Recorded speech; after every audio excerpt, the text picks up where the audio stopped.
Il m'a aussi été reproché faussement qu'Esther venait déjà à Kinshasa du vivant de Blanche, ce qui est faux.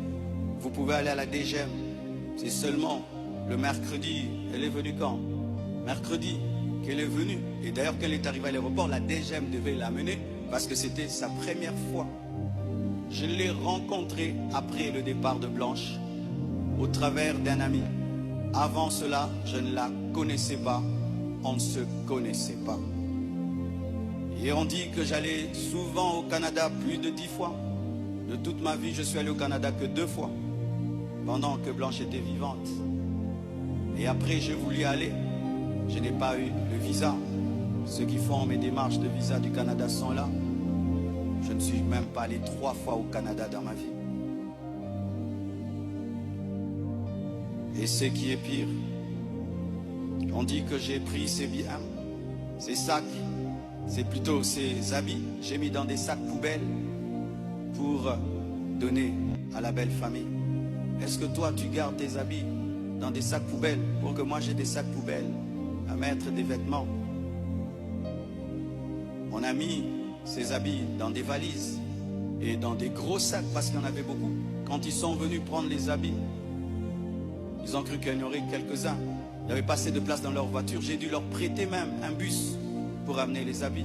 Il y avait au moins 4 grandes valises et des grands sacs. Et les sacs là qu'on utilise quand on a trop de vêtements. Mais ce ne sont pas des sacs poubelles.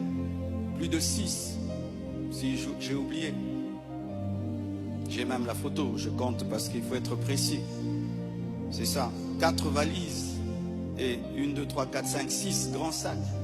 Et si certains doutent, je vais vous envoyer tout ça au président des départements. Vous aurez ces photos. Tout ça pourquoi?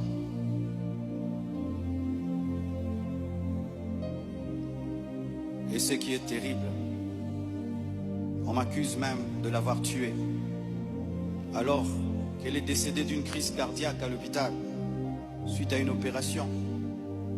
Et ils m'ont posé la question. Elle est morte de quoi? Je leur ai dit. On l'a opérée. Elle n'a pas supporté l'opération.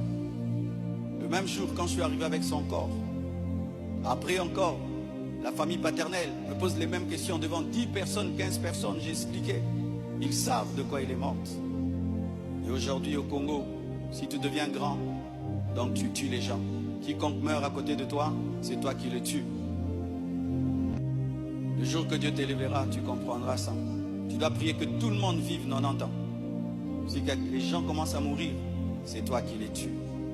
Comment